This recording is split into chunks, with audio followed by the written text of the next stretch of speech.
மேஷராசி நேயர்களே, மேஷராசி நேயர்களுக்கு உங்கள் ராசிக்கு 12ஆம் இடத்துல பார்த்தீங்கன்னா சுக்கிரன் சனி சேர்க்கை. கடின உழைப்பினாலே முன்னேறக்கூடிய நீங்கள் உழைப்புக்கேற்ற ஊதியத்திற்காக பல நேரங்களிலே உங்களது மனஸ்தாபங்கள் போன்ற விஷயங்கள் எல்லாம் நிவர்த்தி அடைந்து சூரியனோடு சேர்ந்த சனியும் சுக்கிரனும் சேர்க்கை. ராசிக்கு 12லே, ராசிக்கு 3லே குரு. இம்மாதிரியான அமைப்பு பார்த்தீங்கன்னா உங்களுக்கு நல்ல லாபத்தையும் அதே போல திடீர் பணவரவு, அதே மாதிரி திருமணமாகாதவர்களுக்கு திருமண பாக்கியத்தை குரு பகவான் ராசிக்கு 3ஆம் இடத்திலே அமைய பெற்று பின்பு குரு பெயர்ச்சியின் போது 4ஆம் இடத்திலே உச்சம் அடைவதால் திருமண பந்த பாக்கியங்கள் எல்லாம் ஈடுபடக்கூடிய நிலைகள் சேர்கிறது. ரிஷபராசினியர்களே, ரிஷபராசினியர்களுக்கு பார்த்தீங்கன்னா எந்த ஒரு முயற்சியை செய்யும் போதும் லாபம், ஆதாயங்கள் எதிர்பார்த்து செய்யக்கூடிய ரிஷபராசினியர்களுக்கு இந்த வாட்டி பல்வேறு விதமான லாபங்கள். ஏன்னா 11ஆம் இடத்திலே சனி சூரியன் சுக்கிரன் சேர்க்கை, நல்ல பணவரவு தனவரவு, எதிர்பார்த்த இடத்திலே நல்ல வேலை, வேலைக்கான முயற்சிகளே நல்ல விதமான சூழ்நிலைகள், எடுத்த காரியத்திலே வெற்றி, தடையின்றி லாபங்கள், அதே போல தடங்கள் இல்லாத ஒரு நிலை. ராசிக்கு 2ஆம் இடத்திலே குரு பகவானும் ராசிக்கு 4ஆம் இடத்திலே கேது பகவானும் சஞ்சரிக்கின்றனர். இம்மாதிரியான யோகமான அமைப்புகள் எல்லாம் ரிஷபராசிக்காரர்களுக்கு நல்ல விஷயங்களும் அதே போல நல்ல அதீத லாபங்களும் சேரும். மிதுனராசினியர்களே, மிதுனராசினியர்கள் பார்த்தீங்கன்னா குரு பகவான் ராசி மண்டலத்திலே சஞ்சரித்து 10ஆம் இடத்திலே சூரியன், அரசு சார்ந்த விஷயங்களுக்கு முயற்சி பண்ணும்போது லாபம், அரசாங்க வேலையால் லாபம், தொழில்நுட்ப விஷயங்களை கற்றுக்கொள்வது மிகவும் சிறப்பு. தொழில்நுட்ப கோளாறுகள் ஏற்படுவதன் காரணமாக சில நேரங்களிலே வேலை காலதாமதமாக வரக்கூடிய நிலை. அதே மாதிரி கரண்ட் சம்பந்தப்பட்ட விஷயங்கள்லாம் கொஞ்சம் ஜாகிரதையாக கையாளுங்க. கம்ப்யூட்டருக்கெல்லாம் கட்டாயம் ஜென்ரேட்டர், இன்வெர்ட்டர் போன்ற விஷயம்லாம் வச்சுக்கோங்க. ஷார்ட் சர்க்கியூட்னு சொல்லக்கூடிய தொழில்நுட்ப கோளாறு திடீர்னு என்ன ஒரு பிரச்சனை காரணமாக வரும். உங்களுடைய எந்த ஒரு விஷயத்தையும் நீங்கள் லேப்டாப் மூலியமாகவே செய்யுங்க. டெஸ்க்டாப் மூலியமாக பண்ணும்போது திடீர்னு அந்த தொழில்நுட்ப கோளாறுலாம் ஏற்பட்டுச்சுன்னா அவங்களுடைய வேலையினுடைய பாதிப்புகள், தடை, அந்த மாதிரியான விஷயங்கள்லாம் ஏற்படும். சற்று கவனமாக இருங்க. 2வது விஷயம், மூளைக்கு சற்று ஓய்வு கொடுங்கள். ரொம்ப நீங்கள் அதிகமான மூளைக்கு வேலை கொடுத்தீங்கன்னா அதனுடைய தன்மை சில நேரங்களில் தலைவலி போன்ற விஷயங்கள்லாம் வரும். எனவே கொஞ்சம் ஓய்வு எடுத்து செய்வதே மிகவும் சிறப்பான. கடகராசினியர்களே, கடகராசினியர்களுக்கு எல்லா காரியங்களும் அனுகூல்யமான விஷயங்களும் ஆன்மீக சம்பந்தப்பட்ட ஈடுபாடும், ஆன்மீக யாத்திரை செல்லக்கூடிய ஒரு பாக்கியம். இத்தனை நாள் நீங்கள் சும்மா நடந்து போயிருப்பீங்க, அந்த பக்கத்தில் என்ன இருக்குது எது இருக்குன்னு கண்டுக்க மாட்டீங்க. ஆனால் இந்த நாளில் பார்த்தீங்கன்னா ஏதாவது ஒரு கோயிலுக்கு போகணுன்னு ஒரு தோணும். ஏதோ ஒரு விஷயம் நீங்கள் போவீங்க, இந்த சாமியை கும்பிட்டு போகலான்னு தோணும்.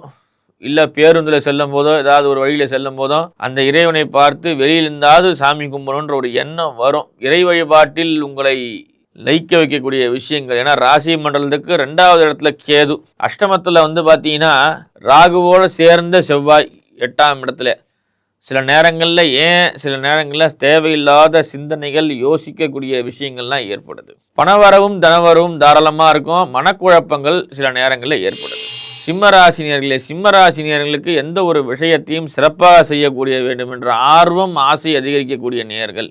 உங்களது ராசி நாயகன்னு சொல்லக்கூடிய நட்சத்திர நாயகன் ராசி மண்டலத்திலே அமர்ந்து அருள் பாலித்தல்னு சொல்லுவாங்க. அதாவது என்னன்னு கேட்டிங்கன்னா, இந்த சிம்மராசியில் பார்த்தீங்கன்னா மக நட்சத்திரம்னு ஒரு நட்சத்திரம் உண்டு. அந்த நட்சத்திரத்துடைய தேவதை கேது பகவான். கேது பகவான் சிம்மராசி மண்டலத்திலே சஞ்சரிக்கிறார், ஒரு சிறப்பு.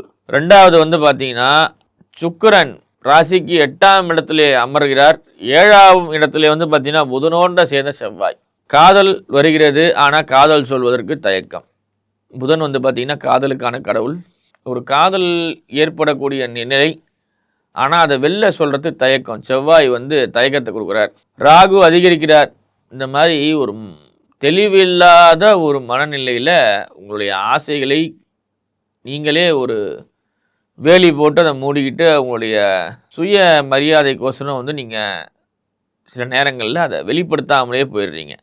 நல்ல ஆர்வமும், சில நேரங்களில் ஓட்டைப்பந்தய வீரர்களுக்கெல்லாம் நல்ல பரிசு பொருட்கள், பாராட்டு பொருட்கள், அரசு சார்ந்த வேலையிலே நல்ல ஒரு ஈடுபாடு.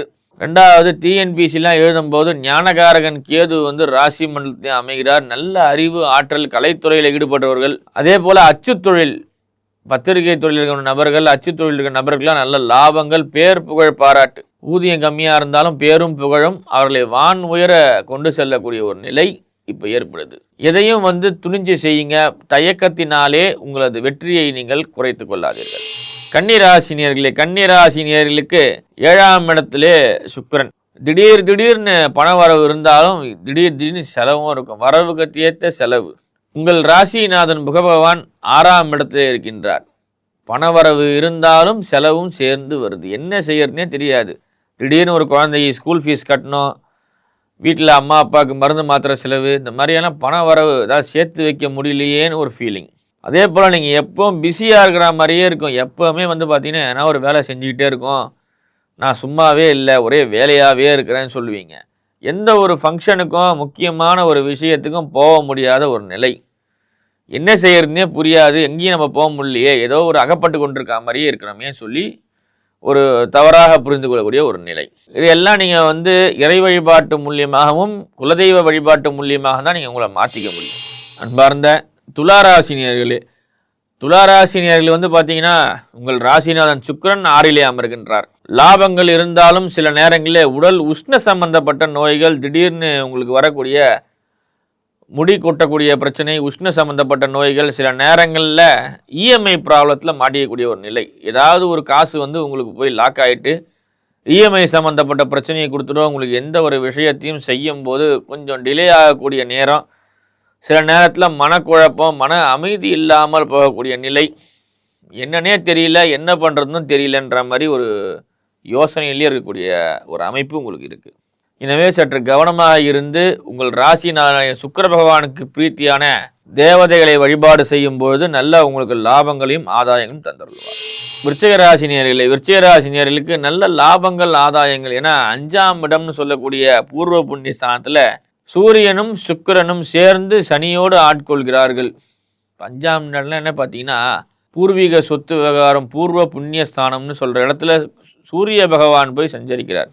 திண்ணையில் கடந்தவனுக்கு திடீர்னு தான் கல்யாணன்ற மாதிரி உங்கள் வாழ்க்கை ஏதோ ஒரு நோக்கி போயிட்டு இருக்குமா, டப்புன்னு ஒரு ட்ராக்கை மாதிரி நல்ல லாபங்கள் ஆதாயங்கள் நோக்கி போவோம். பாராட்டுகள் குவியக்கூடிய நேரம். அதே போல் எதிர்பார்த்த பணவரவு தனவரவு அதிகரிக்கும். உங்களது சொல்லும் செயலும் சிறப்பாக அமையும். அதே போல் இன்னும் நிறைய விஷயங்கள் உங்களுக்கு இன்பமாக தரக்கூடிய நிலைகள் சேர்கிறது. தனுசு ராசினியர்களுக்கு 4ஆம் இடத்திலே சனி பகவானும் 3ஆம் இடத்திலே புத பகவானும் செவ்வாயும் சேர்க்கை. நல்ல லாபங்கள் ஆதாயங்கள், எதிர்பார்த்த பண வரவு. திடீர்னு என்று பார்த்தீங்கன்னா என்ன யோசனை என்று செய்யாமல் என்ன பார்த்தீங்கன்னா புதிய கார் வாங்குதல், வீடு மனை வண்டி வாகனங்கள் போன்றவற்றை எல்லாம் வாங்கக்கூடிய ஒரு நிலை. நல்ல லாபங்கள் ஆதாயம். அதே போல் சில நேரங்களில் எதிர்பார்த்த அளவுக்கு நல்ல லாபங்களும் ஆதாயங்களும் சேரும். எடுத்த காரியத்திலே வெற்றி, தொழிலுக்கான அஸ்திவார பாதைகள், புதிய முயற்சிகள், நல்ல பாராட்டுகள் போன்றவற்றை எல்லாம் நடக்கும். அதனால் நீங்கள் எந்த ஒரு முயற்சி செய்யும் பொழுதும் நல்ல ஒரு லாபத்தை நோக்கி செய்வது மிகவும் சிறப்பாக அமையப்பெறுகிறது.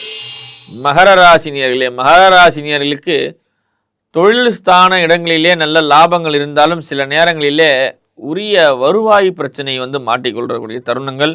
ஒரு பொருளை எங்காவது மறந்து வைத்துட்டேன்னு சொல்லி ஒரு யோசனை, நிறைய மறதிகள் வரக்கூடிய நிலை. அதே மாதிரி சில நேரங்களில் அதீதமான லாபங்கள் இருந்து வந்தாலும் தொழிலுக்கான கோளாறுகள், சில நேரங்களில் பல் சம்பந்தப்பட்ட பிரச்சனையும் உங்களுக்கு சேருது. சில நேரங்களில் பார்த்தீங்கன்னா மறதி, பல் சம்பந்தப்பட்ட பிரச்சனைகள்லாம் வரக்கூடிய நிலை. எனவே நீங்கள் சரியான முறையில் உங்கள் உடல்நிலையை பாதுகாத்து கொள்வது மிகவும் சிறப்பு. லாபங்கள் நல்லா இருக்கும், ஆனால் அதுக்குரிய சிறப்பான சேமிப்புகள் உங்கள்கிட்ட கம்மியாக இருக்கும். கும்பராசினியர்களில் பார்த்தீங்கன்னா செவ்வாய் ராகு சேர்க்கை. ராசி மண்டலத்தில் செவ்வாய் ராகு புதனோட சேர்க்கை. சகோதரி இடத்திலே சற்று கவனமாக இருப்பது மிகவும் சிறப்பு. ஏன்னா ராகுவோண்டு சேர்ந்து செவ்வாய். தந்தையார் வழி சொத்துக்களுக்கான சில பிரச்சனைகள், பூர்வீக சொத்து விவகாரத்தில் கொஞ்சம் கவனமாக இருக்கிறது ரொம்ப நல்லது. 2வது விஷயம், புதிய சொத்துக்கள்லாம் வாங்கும்போது உரிய ஆவணங்களை செக் பண்ணுங்கள். ஒவ்வொரு முயற்சியையும் சரிவர கவனித்து செய்வது மிகவும் சிறப்பு. உங்களது முக்கிய ஆவணங்களை சரியாக வச்சுக்கோங்க. 2வது தொழிலுக்கான விஷயங்களும் அதே போல் புதிய பிஸ்னஸ் ஆரம்பிக்கிறவங்க எல்லாத்தையுமே பார்த்தீங்கன்னா ஆழ்ந்து ஆராய்ந்து சிந்தித்து செயல்படுவதே மிகவும் சிறப்பு. மீனராசினியர்களுக்கு ராசி மண்டலத்திலே சூரியன் சஞ்சரிக்கின்றார். நிறைய டென்ஷன் வரும், கோபம் வரும், என்ன பண்ணுறது தெரியாது. ஒரு சின்ன விஷயத்துக்கும் திடீர்னு கோபம் வரும். கோபத்தை கண்ட்ரோல் பண்ணிங்க. 2வது உங்களுடைய உயர் அதிகாரி இடத்திலே பகைத்து கொள்ளாதீர்கள். சக ஊழியரிடத்திலே ஏளனமாக பேசும்போது, அதாவது சும்மா ஜாலிக்காக பேசுகிற விஷயம் கூட தவறுதலாக உங்களுக்கு வந்து அமைய வாய்ப்பு உண்டு. பேசாமல் இருப்பதே பெரிய மந்திரம் என்ற விஷயத்தை கடைபிடிங்கள். தொழில் ஸ்தான இடங்களிலே சில நேரங்களிலே கவனமாக இருப்பது மிகவும் சிறப்பு. ஏன்னா ராசி மண்டலத்திலே சனியோடு சேர்ந்த சூரியன் அப்பா பையனுக்குமே ஆகாது. அந்த மாதிரி வீட்டில் வந்து மீனராசிக்காரர்கள் யாராக இருந்தால் அப்பாவாக இருந்தால் பையனுக்கு ஆகாது, பையனாக இருந்தால் அப்பாவுக்கு ஆகாதுன்ற மாதிரி அடிக்கடி 2 பேருமே சண்டை போட்டுப்பாங்க. இதை நீங்கள் நடுவில் மாட்டிக்கிட்டு முடிக்க வேண்டியதாக இருக்கும். அந்த மாதிரி நிறைய சிக்கல்லாம் வந்து சேருது. சற்று கவனமாக இருங்கள். கணவன் மனைவி இடத்திலே சில நேரங்களில் கருத்து வேறுபாடு இருந்தாலும் காலப்போக்கில் சரியாயிடும். எதுவும் பிரச்சனை கிடையாது. உரிய தேவதைகளை வழிபாடு செய்யும்போது நல்ல லாபங்களை பெறலாம்.